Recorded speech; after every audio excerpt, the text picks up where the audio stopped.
ప్రభు నామం స్తోత్రములు. SRK channel వీక్షకులందరికీ నా హృదయపూర్వక వందనం చెల్లిస్తున్నాను. ఈ రోజు మన ధ్యానాంశము నిత్యత్వములో నుండి నిత్యత్వంలోనికి, అనగా నిత్యత్వంలో నుంచి వెలువేయబడినది మరణ నిత్యత్వంలో ప్రవేశించుట. దీనికి సంబంధించి 1 కొరింథీ పత్రిక 15వ అధ్యాయం 44 నుంచి 49 వచనంలో మనం చూడగలము. ఇక్కడ ప్రకృతి సంబంధమైన శరీరముగా విత్తబడి ఆత్మ సంబంధమైన శరీరముగా లేపబడును. ప్రకృతి సంబంధమైన శరీరం ఉన్నది గనుక ఆత్మ సంబంధమైన శరీరం కూడా ఉన్నది. ఇందు విషయమై ఆదామును మొదటి మనుషుడు జీవించు ప్రాణి ఆయను అని వ్రాయబడి ఉన్నది. కడపటి ఆదాము జీవింపజేయు ఆత్మ ఆయను. ఆత్మ సంబంధమైనది మొదట కలిగినది కాదు, ప్రకృతి సంబంధమైనదే మొదట కలిగినది, తర్వాత ఆత్మ సంబంధమైనది. మొదటి మనుషుడు భూ సంబంధి అయి మంటి నుండి పుట్టినవాడు, రెండవ మనుషుడు పరలోకం నుండి వచ్చినవాడు. మంటి నుండి పుట్టినవాడెవడో పరలోక సంబంధులను అట్టివారే. మరియు మనం మంటి నుండి పుట్టిన వాని పోలికను ధరించిన ప్రకారము పరలోక సంబంధి పోలికయు ధరింతుము. సో ఇక్కడ ప్రకృతి సంబంధమైనది అంటున్నాడు, ఆత్మ సంబంధమైనది అంటున్నాడు. దీనిని బట్టి ప్రకృతి సంబంధమైనది ఉంది, ఆత్మ సంబంధమైనది ఉంది. మొదటి మానవుడు అన్నాడు, రెండవ మానవుడు అన్నాడు.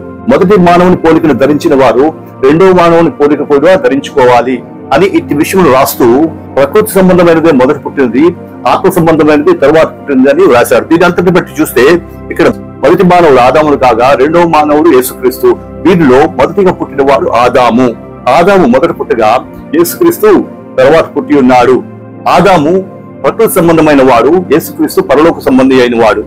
ఇప్పుడు ఈ రెండు లోకముల గురించి రాసిన దాన్ని బట్టి ఈ రెండు లోకములను గురించి వాటి మధ్య ఉన్న వ్యత్యాసము, వాటి మధ్య ఉన్న సంబంధము, ఈ రెండింటి గురించి మనం తెలుసుకోవాలి.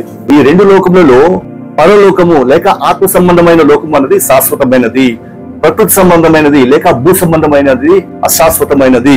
ఈ పరలోకమునే ఆత్మలోకము అని మనము మరొక విధంగా చెప్పుకోవచ్చు. ఆత్మ సంబంధమైన లోకములో దేవుడు ఉన్నాడు, యేసుక్రీస్తు ఉన్నాడు, దేవదూతలు ఉన్నారు. ఆత్మల లోకములోనే సాతాను ఉన్నాడు, సాతాను యొక్క దూతలు కూడా ఉన్నారు. ప్రకృతి సంబంధమైన లోకములో మానవుడు జీవిస్తున్నాడు. అణువులు, పరమాణువులు లోకములో సంచరించుచున్నవి.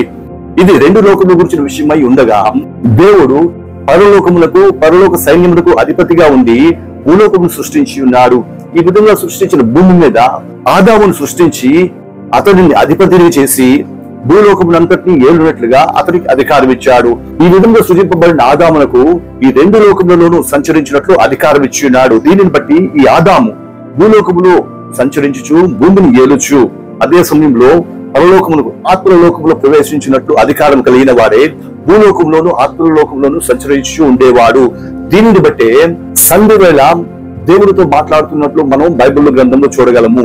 అయితే ఈ విధంగా ఆదామును సృష్టించిన దేవుడు ఒక పరిపూర్ణమైన వ్యక్తిగా సృష్టించి ఉన్నాడు. ఆదికాండము 1వ అధ్యాయం 27లో దీనిని మనం చూడగలము. దేవుడు తన స్వరూపమందు తన పోలిక చొప్పున నరుని సృష్టించాడట. అంటే దేవుడు సంపూర్ణమైన వాడై ఉండి సంపూర్ణమైన వ్యక్తిగా మానవుని సృజించాడు. అంటే ఈ ఆదాములో ఉన్నవి ఆత్మ, జీవము, శరీరము.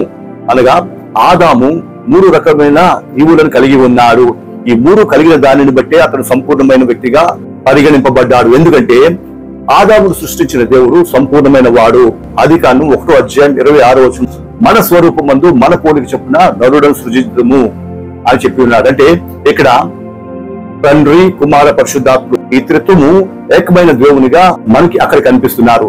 అదే విధంగా లోకము నిలుచున్న ఆదాము కూడా సంపూర్ణమైన వ్యక్తిగా ఉండాలి అని ఈ 3 ఈవులను ఇతనిలో పెట్టి ఉన్నాడు. దీనిని బట్టి ఇప్పుడు ఈ 3 ఈవులు కలిగిన వాడే ఆదాము సంపూర్ణమైన వ్యక్తిగా లోకములో జీవించున్నాడు. ఈ విధంగా సృజింపబడిన మానవుడిని దేవుడు నేల మంటి నుంచి తయారు చేసినట్టు చూస్తున్నాము. ఆదికాండము 2వ అధ్యాయం 7వ వచనంలో దేవుడు నేల మట్టి నుంచి నరుని తయారు చేసి అతనిలో జీవవాయువు ఊదగా అతడు జీవాత్మాయను అని చెప్పబడి ఉంది. గమనించండి, ఇక్కడ మానవుడు నేల మట్టి నుంచి తీయబడ్డాడు. ఇది మానవుని యొక్క దేహము. ఇతరులో దేవుడి యొక్క ఆత్మ ప్రవేశించింది. ఇది పరసంబంధమైనది. అయితే పరసంబంధమైన ఈవుల వైపు లాగుతుండగా భూసంబంధమైనది భూసంబంధమైన ఈవుల వైపు లాగుతుంటుంది. ఈ రెండింటిని అనుసంధాన పరుచున్నట్లుగా మానవునిలో దేవుడు జీవాత్మ పెట్టి ఉన్నాడు. అదే జీవము లేక ప్రాణము. ఈ ప్రాణం అన్నది ఏం చేస్తుందంటే పరసంబంధమైన దానిని, భూ సంబంధమైన దానిని అనుసంధానింపజేసి మానవునిగా జీవింపజేస్తుంది. ఈ ప్రాణము అన్నది ఆత్మ యొక్క ప్రేరేపణను బట్టి శరీరమును అదుపు చేయొచ్చు, మానవుని జీవింపజేస్తుంది. ఇదే లోకములో మానవుడు చేసిన క్రియలకు ఫలితము పరలోకములో అనుభవించబోతుంది. దీనిని బట్టి మన జీవితము ఇక్కడతో ముగిసేది కాదు. ఈ లోకములో మన జీవితం ముగిసిన తర్వాత ప్రారంభము కాబోతుంది అసలైన జీవితము. అదే లూకా సువార్త 16:19 లాజరు ధనవంతుడి గురించిన విషయంలో మనకు అర్థమవుతుంది. సరే, ఇప్పుడు ఈ విధంగా సృజింపబడిన మానవుడు ఒకానొక దినమున శరీరంను అదుపు చేసే విషయంలో విఫలుడైన కారణం చేత శరీర సంబంధమైన ప్రేరేపణకు చోటిచ్చి ఆత్మను అణచివేశాడు. ఆ ఫలితముగా మానవుడు పతనమయ్యాడు. ఆదికాండం 3:1-16 వరకు ఈ విషయం మనకి వినిపిస్తుంది. ఎప్పుడైతే ఈ విధంగా పతనమయ్యాడో వెంటనే అతనికి కలిగిన మహిమ దేహమును కోల్పోయాడు. తనలో ఉన్న దేవుని యొక్క ఆత్మను కోల్పోయాడు. ఇంతవరకు అతనిలో ఆత్మ, జీవము, శరీరము ఉండేవి. ఇప్పుడు అతనిలోంచి ఆత్మ తొలగిపోయింది. దీనిని బట్టి ఆదాము అసంపూర్ణమైన వ్యక్తిగా అయిపోయాడు.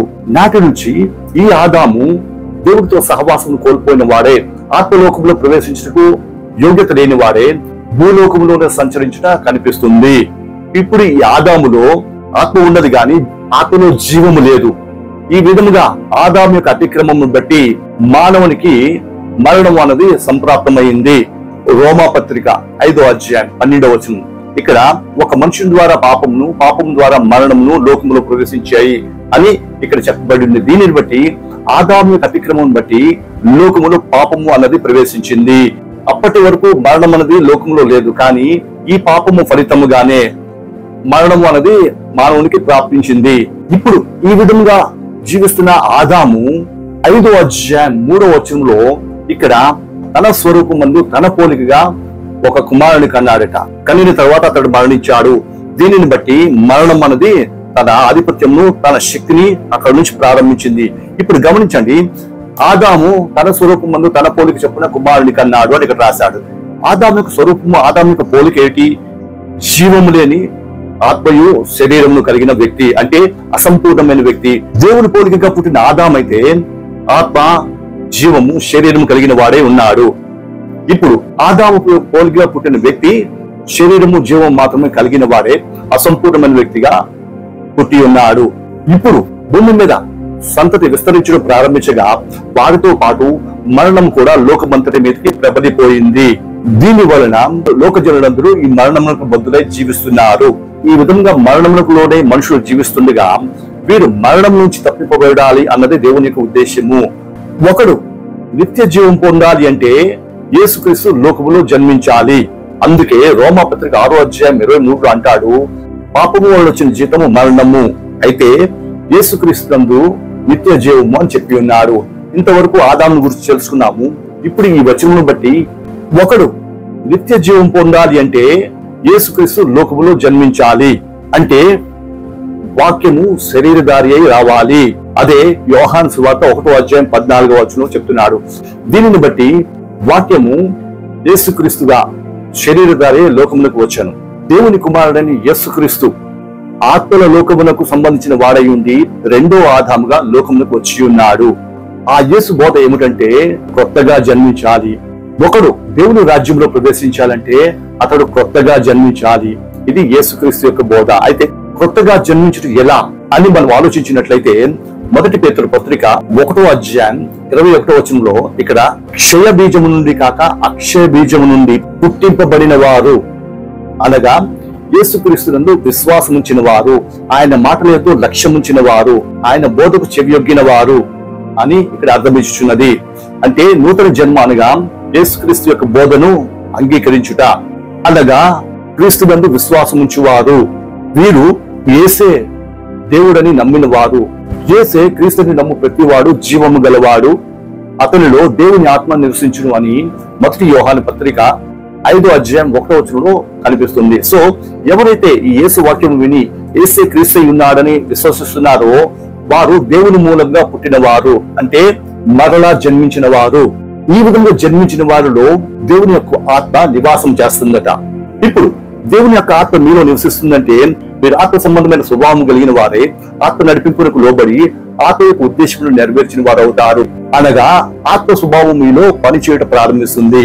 ఎప్పుడైతే ఆత్మ స్వభావం మీలో పనిచేయడం ప్రారంభిస్తుందో శరీర క్రియలు మీలో నుంచి లయమైపోతాయి. ఎందుకంటే రోమా పత్రిక 8వ అధ్యాయం 9 నుంచి 11 వచనాలు చూసినట్లయితే ఇక్కడ దేవుని ఆత్మ మీలో నివసించిన మీరు ఆత్మ స్వభావం కలిగిన వారు, అంటే జీవం గలవారు. దానిని బట్టి మృతులలో నుంచి క్రీస్తును లేపిన వాడు చావులకు లోనైన మీ దేహములను కూడా మీలో ఉన్న తన ఆత్మ ద్వారా జీవింపజేయును అని చెప్పి ఉన్నాడు. దీనిని బట్టి దేవుని యొక్క ఆత్మ మీలో నివసిస్తుందంటే మీరు జీవం కలిగిన వారవు. దీనిని బట్టి ఈ ఆత్మ క్రీస్తును లేపిన విధంగా నిన్ను కూడా లేపబోతుంది. అంతేకాదు, ఈ విధముగా ఆత్మచేత నడిపింపబడిన వారు ఆత్మచేత ముద్రింపబడతారు, అంటే ఆత్మ మిమ్మల్ని స్వాధీనం చేసుకోబోతుంది. ఎఫెసీ పత్రిక 1వ అధ్యాయం 13వ వచనం. ఇక్కడ ఈ రక్షణ సువార్తను విని క్రీస్తునందు విశ్వాసం ఇచ్చిన వారిని దేవుడు ఆత్మచేత ముద్రిస్తాడట. దీనిని బట్టి రక్షింపబడి క్రీస్తును అంగీకరించిన వాడవైన నీలో ఆత్మ నివసించుండగా ఆ ఆత్మ నీ మీద ముద్రగా ఉండి నిన్ను కాస్తూ కాపాడుతూ ఉంటుంది. దీనిని బట్టి శరీరము బలహీనమైపోయి ఆత్మ జీవము కలిగిన వ్యక్తిగా నీవు జీవిస్తుంటావు. ఇప్పుడు ఆత్మ నీలో నివసిస్తున్నప్పటికీ ఇంకనూ నీవు అసంపూర్ణమైన వ్యక్తివే. ఎందుకంటే ఈ ఆత్మ జీవము శరీరంలో ఆదాము ఆత్మను పోగొట్టుకున్నాడు. ఇప్పుడు రక్షింపబడిన వ్యక్తి ఆత్మను సంపాదించుకున్నాడు, దాని వలన శరీరం చంపివేసి ఉన్నాడు. ఇప్పుడు ఈ విధంగా రక్షింపబడిన వ్యక్తి కూడా అసంపూర్ణమైన వ్యక్తిగా ఉన్నాడు. ఎందుకంటే రోమా పత్రిక 8వ అధ్యాయం 10వ వచనం చెప్తారు కదా, ఇప్పుడు మీ శరీరము పాప విషయమై మృతమైనది, ఆత్మ విషయమై జీవం కలిగినదై ఉన్నది. ఇంకా 23వ వచనంలోకి వస్తే, ఆత్మచేత ముద్రింపబడిన వారు తమ దేహం యొక్క విమోచన కొరకు కనిపెట్టుచు మూలుగులుచున్నారు. ఎందుకంటే ఆత్మ యొక్క పౌరస్థితి పరలోకమందున్నది. ఫిలిప్పీ పత్రిక 3వ అధ్యాయం 20వ వచనంలో ఇది మనకి కనిపిస్తుంది. ఇది సంఘము ఎత్తబడుటను సూచించుచున్నది.